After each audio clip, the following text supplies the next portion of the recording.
Muchísimas gracias, doctor Bárcenas, por su participación. Y a continuación vamos a hacer un cambio pequeño en el programa debido a que el doctor Verma tiene que salir un poquito antes para tomar su vuelo. Entonces, la plática de pros y contras de la terapia adyuvante hormonal extendida será después del receso. Entonces, a continuación vamos a escuchar la plática de lo mejor de ESMO en cáncer de mama por el doctor Sunil Verma. El doctor Verma actualmente es director médico del Centro de Cáncer Tom Baker de los Servicios de Salud en Alberta, Canadá, y es presidente de la Alianza de Médicos para el Cuidado y Tratamiento del Cáncer. Muchísimas gracias por estar aquí, doctor. So, buenos días, good morning everyone. It's wonderful to be here back in... De vuelta en México, en esta reunión sigue creciendo y creciendo, así que felicidades por eso. Felicidades a Cintia, los presidentes y los organizadores. Realmente ha sido una reunión maravillosa y espero que siga creciendo como lo ha hecho. Se me pidió que él compartiera la reunión, hablar de la reunión de ESMO 2018 y sintetizar la información clave, información que pueda tener impacto en nuestra práctica clínica a futuro. Así es de que estas son mis aclaraciones de interés. Entonces, ahora lo que quiero hacer es primeramente, ya en cualquier reunión grande como ASCO, ESMO o cualquier otra reunión clave, está definida por el número de publicaciones de New England que salen al mismo tiempo. Así es de que hubo bastantes en esta ocasión en ESMO, pero dos de ellas eran sobre cáncer mamario. Uno estudiaba atezolizumab, y la otra que estudiaba palbociclib y fulvestrant y la actualización de sobrevida del estudio Paloma. Entonces veamos los mensajes clave en cáncer mamario desde mi punto de vista. Quiero enfocarme en estas 4 áreas y estas son como las conclusiones, así como los mensajes clave. Entonces, número 1, creo que hemos ingresado al área de la terapia inmunológica en cáncer mamario. Nos tardamos en incorporarnos, pero ya hemos establecido que la terapia inmunológica tiene un papel en el cáncer mamario y hablaremos un poquito de ello. Luego tenemos un nuevo biomarcador, un tratamiento basado en biomarcador. A la fecha, claro, tenemos terapia guiada por estrógenos y HER2, pero ya tenemos una terapia de biomarcador nuevo. Si tiene valor clínico o no, creo que es lo que vamos a comentar. A la fecha, desde la era de CDK4/6 que inició en 2012 más o menos, hubo una pregunta, bueno, ¿va a haber un beneficio en sobrevida? Y yo propondría que creo que sí hay un verdadero beneficio, pero quedan preguntas que siguen emergiendo y hablaremos de ello. Y por último, estaremos abordando la duración del tratamiento con trastuzumab. El estándar sigue siendo 1 año de trastuzumab, pero hay datos que emergen y que a lo mejor podemos individualizar la terapia para administrar trastuzumab menos tiempos. Esos son los mensajes clave principales, pero veamos más a fondo para explicar todo esto. Entonces, número 1, por supuesto, es el ensayo Impassion aleatorizado de fase 3 que estudió atezolizumab. Es el primer ensayo reportado en el cáncer triple negativo y mi amigo Peter Schmidt tuvo la oportunidad de presentar esta información. Hablaremos un poquito acerca de la información, así como las conclusiones desde mi punto de vista también. Entonces, como ya se presentó, este es un estudio de primera línea que estudió NAP-APTEX más atezolizumab, es un inhibidor de checkpoint y se ha utilizado para otros tratamientos en otros lugares de tratamiento.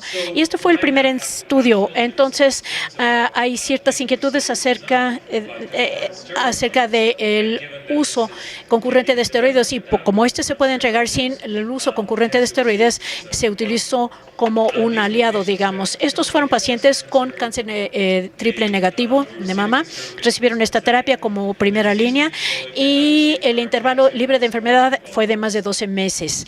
Entonces, el punto de corte primario está explicado aquí. Entonces, hubo otro de sobrevida libre de progresión y progresión global y si se cumplía con el criterio de sobrevida libre de progresión, se podía hacer otro análisis incluyendo estas dos poblaciones, pero si se cumplía con la sobrevida, se podían realizar análisis ulteriores en la población de ITT, así como en la población PDL1 positivo. Eso es lo que llamamos el análisis estadístico jerárquico. Entonces, en general, cuando vimos esta información, había un efecto muteado, digamos, como lo pueden ver en la población ITT, y lo que observamos fue una diferencia de apenas 2 meses de PFS y un índice de riesgo de alrededor de 0.80.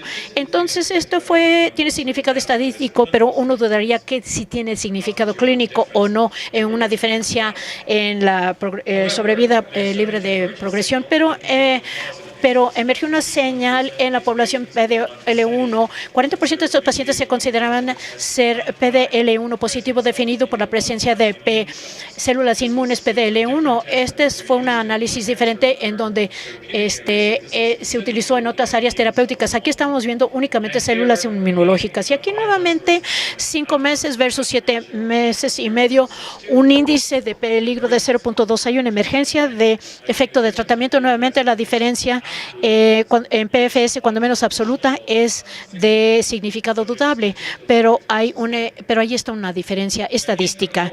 El análisis en la población de ITT no tuvo significado estadístico. Como ustedes saben, en HR el valor es 0.8 y no hubo gran diferencia en la sobrevida global. Sin embargo, la diferencia en la sobrevida global en las pacientes PD1 es marcada. Es casi una diferencia de 10 meses en la sobrevida general, de 15.5 meses a 25 meses, porque no hubo significado de sobrevida global en la población de ITT. Esto describe únicamente los intervalos de confianza de 95%. No atraviesan la línea de 1. Sin embargo, esto no se puede decir que esto tenga un significado estadístico de la manera que se hizo, pero hay una diferencia de 10 meses y también se puede apreciar. Solamente hay unas cuantas pacientes que están fuera que salen de la marca 24-27 meses. La sobrevida de 2 años subió de 37% a 54%. Entonces, además de esto, hubo una mejora en la tasa de respuesta que se observó, y el perfil de eventos adversos tenían que ver con efectos inmunológicos, como hemos visto en otros tratamientos. Entonces no se vieron novedades desde el punto de vista de seguridad. Entonces las conclusiones de Peter y los otros autores, como se presentan aquí y se publicaron en New England, es que este es un estudio, el primer estudio de fase 3 que demuestra un efecto de TNBC. Y cuando menos hay una diferencia en sobrevida original en los PDL1 positivos y se toleró bien. Y la conclusión es que donde está sujeto a controversia, su conclusión fue que pacientes con tumores PDL1 positivos sí establecieron atezolizumab y ONAB y paclitaxel era el nuevo estándar de cuidado. Entonces, ¿qué pienso yo al respecto? La pregunta clave que emerge de este estudio, primeramente, si este aliado quimio hace una diferencia, necesitamos cerciorarnos de que tengamos mapear paclitaxel o podemos considerar otras quimioterapias. Entonces, se están realizando varios estudios. El PASSION 131 que está viendo paclitaxel de base sólida, 131 que ve carboplatino, tratamiento con carboplatino, y 355 con otros en combinación con otras quimioterapias. El segundo mensaje es si el PDL1, como se expresa con células inmunológicas, es el biomarcador correcto, y notamos que no hubo gran diferencia en la tasa de respuesta y no presentaron valor P de interacción. Parece que cuando menos este es un buen biomarcador, pero ¿hay algo más? Hay un papel para TILS entonces en San Antonio vamos a obtener mayor análisis de biomarcadores de este estudio y tenemos interés en ver eso antes de aceptar y adoptamos PDL1 como el biomarcador. Y claro, cada vez que tenemos información que se presenta en un nivel intra, la pregunta es, bueno, ¿esto se va a mantener? Las ganancias absolutas de 10 meses se van a mantener en un seguimiento más largo. Creo que queda por verse cuál es el papel de las combinaciones de terapia inmunológica y en pacientes PDL1 PDL1 negativos. Esto va a abrir muchas puertas. Mi mensaje clave es que el tratamiento IO funciona muy bien y nos abre una enorme oportunidad para pacientes, sobre todo aquellas con cáncer mamario triple negativo. No tenemos un panorama claro del significado clínico de la información hasta el momento. En tanto no obtengamos un seguimiento más maduro, creo que muy probable vamos a cambiar nuestra práctica clínica, pero yo sugiero que necesitamos un poquito más de información más madura, así como otras pacientes, antes de poder hacer los cambios de inmediato. Entonces, ahora voy a cambiar de marcha y voy a hablar de un nuevo tratamiento basado en biomarcador para cáncer mamario. Se basa en el racionamiento de las mutaciones PI3K. Como ustedes saben, es una subunidad catalítica que tiene más isoformas alfa, beta, delta, gamma, y específicamente los ensayos anteriores han fracasado en demostrar un significado clínico o un análisis preciso de beneficio de riesgo. En este caso estaban viendo un inhibidor de PI3K alfa. Este es un estudio presentado por nuestro querido amigo Fabrice André en pacientes que tenían cáncer metastásico de mama, muy similar a otras poblaciones, y estas se autorizaron a fulvestrant más placebo o fulvestrant más otros. Aquí tuvieron dos cohortes que tenían positivo PIK3A, y la otra segunda cohorte era más exploratoria para tratar de ver si hay un beneficio en pacientes que tienen esta PIK3A. Aquí tenemos PFS y las características basales pueden ver aquí, estaban bien equilibradas entre las dos. Algo que hay que apuntar: solamente 6% de estos pacientes tuvieron inhibidores PIK3A. Y claro, cambiamos nuestra práctica al incluirlos, y en este estudio solamente 6% tenían inhibidores para PIK3CA. Algo para todos ustedes, la clave, más allá del perfil de seguridad de un fármaco, es siempre hay que echarle echarle un vistazo a la discontinuación, a la modificación de dosis, y eso les dirá cómo se van a tolerar estos fármacos. Y como pueden ver, la tasa de discontinuación estaba entre 20 y 25%, entonces es bastante alto. Si vemos, estos inhibidores están más o menos en el 7 a 10%. Entonces, esto nos indica que muchos pacientes requieren modificación, hay mucha intervención necesaria, y a pesar de y esto tiene un efecto en la desconexión. Entonces, el criterio de evaluación primario muestra una diferencia estadísticamente significativa, como se apunta aquí, de más o menos 5 meses a grosso modo son unos 11 meses más o menos, y un índice de riesgo de 0.68. Ahora, esta curva se ve muy prometedora, se ve bastante buena, pero con cuidado. El brazo de control, el fulvestrant y otro agente. Entonces, los dos efectos colaterales es hiperglucemia en el efecto dirigido, así como rash. Y aquí pueden ver toxicidad de grados 3 y 4 en relación con estos dos. Así que las conclusiones de estos autores es que alpelisib es el primer inhibidor de P3K que muestra realmente resultados estadísticamente significativos en esta población, que puede tener mayores beneficios. La diferencia en sobrevida libre de progresión fue significativamente más prolongada con la adición de alpelisib a fulvestrant versus placebo más fulvestrant en pacientes con PIK3CA o este tipo de enfermedad mutante. Entonces, las preguntas que surgen del SOLAR-1 es cómo poner esto dentro del contexto del esquema actual de terapia endocrina y secuenciación para estos pacientes. Entonces, fulvestrant solo es un comparador eficaz. ¿Cómo se podrían comparar estos datos si el estudio hubiera sido diseñado para comparar fulvestrant y everolimus con base en el estudio previo? Así a lo mejor hubiera sido un mejor comparador. Entonces, ¿cómo se comparan estos datos con los de everolimus y cuál es la eficacia de everolimus? Y si este efecto de tratamiento se traslapa o son distintos y no lo sabemos.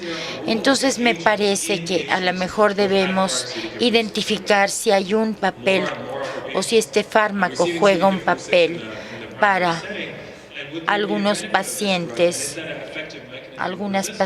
si tiene mecanismos de resistencia eficaces, eso no lo sabemos. Hay una mejora en la calidad de vida. Son pacientes con una sobrevida prolongada, tienen que mantener su calidad de vida y no tienen todavía sus datos de calidad de vida. Y por supuesto, de qué manera pueden tener consistencia estos datos con otros inhibidores de la cinasa estudiados y podrían ser más amigables si, por ejemplo, vemos el ADN del tumor, análisis triple y estas cosas. En la reunión de San Antonio contestaremos muchas preguntas, pero mi impresión general es que quizá esta combinación se apruebe. Las diferencias significativas en sobrevida libre de progresión, ahí están. No sabemos quién lo va a financiar porque una vez más el brazo comparador no podría ser el comparador actual, aún más. Nos corresponde considerar el estatus mutacional cuando utilicemos este medicamento, pero vale la pena el esfuerzo hacer la prueba si tenemos un medicamento como everolimus como control de base para el brazo de comparación. Me parece que este tipo de abordaje no se puede dar debido a la toxicidad y me parece que el campo se va a poner cada vez más complejo porque hay varias terapias eficaces, incluyendo los conjugados, que me parece que podrían suplantar la eficacia que hemos observado con agentes orales. Y me parece que también hay una tercera lección, ¿no? Que hemos entrado en la era de la inmunoncología, que tenemos un nuevo biomarcador para cáncer de mama, que CDK 467X no nos lleva a un beneficio real y que una corta duración o corto ciclo de trastuzumab es una opción para pacientes seleccionados. Ahora hablaremos del Paloma 3. Vemos que es para pacientes HR positivos, HER2 negativos. El objetivo primario ya se reportó y es el primer metaanálisis de la sobrevida global. En términos generales, lo que vemos es que existe una diferencia en la sobrevida libre de progresión. Tengan la diferencia de 9 meses muy presente. Este es un objetivo clínico secundario, me parece que debemos estar conscientes en ello, pero hay una diferencia en la sobrevida global en términos generales. Tenemos que reconocer lo que se conoce como sobrevida postprogresión. Esto es lo que se mide, además de la sobrevida global. Y si buscamos la comparación entre el tratamiento A y el tratamiento B, cualquier diferencia en sobrevida libre de progresión se tiene que mantener y apreciar en la sobrevida global. De no ser así, entonces la biología de la enfermedad ha cambiado de alguna manera y la sobrevida postprogresión quizá haya variado sus resultados. Entonces, con los datos de Paloma 3 dentro de un contexto, podemos ver que la sobrevida postprogresión es la misma en ambos brazos. Podemos ver que es de 7 meses aquí, 6.7 meses para ser precisos, y es exactamente la misma ganancia que habíamos visto en la sobrevida global. O sea que la biología de la enfermedad, por lo menos en esta población de pacientes, no parece ser distinta y podemos mantener esto y llevar la sobrevida libre de progresión hasta otro punto. Esta es la lección que es muy importante para mí. Además, observamos que hay una demora en el tiempo hasta la quimioterapia o la progresión de la segunda patología. Entonces, esto se lleva hasta las últimas consecuencias. Pero hay un pero, y este es el pero. pero se relaciona con un análisis de subgrupos sobre sensibilidad endocrina. O sea, tenemos una buena respuesta a la terapia endocrina o después de 2 años de tratamiento en un entorno adyuvante hubo buena respuesta, en el entorno metastásico hasta 6 meses. En los pacientes endocrinoterapia resistentes vemos que no hay mayor beneficio con otro curso. Quienes son endocrinos sensibles muestran una diferencia de 10 meses. Entonces, para los sensibles hay una diferencia como de 25 meses en la sobrevida global. Para quienes son resistentes a esta terapia ocurrió lo contrario. Mejor sobrevida global con fulvestrant y con el otro medicamento fue peor. Entonces, ¿cómo ponerlo en práctica? Las preguntas que surgen a través del Paloma 3 es si estamos listos para individualizar nuestro tratamiento con base en la respuesta endocrina, si un biomarcador se puede identificar para determinar cuál es la sensibilidad o la enfermedad sensible y la que no lo es. Pueden distintas organizaciones unirse para llevar a cabo un metaanálisis porque el poder del análisis de sobrevida global no fue suficiente. ¿Y cómo es que las diferencias de sobrevida global surgen además de CDK4/6? Entonces vamos a ver una diferencia más grande sobre vida global y, por supuesto, cómo surge la resistencia al tratamiento después de CDK4/6 para eso desarrollar la siguiente generación de tratamiento.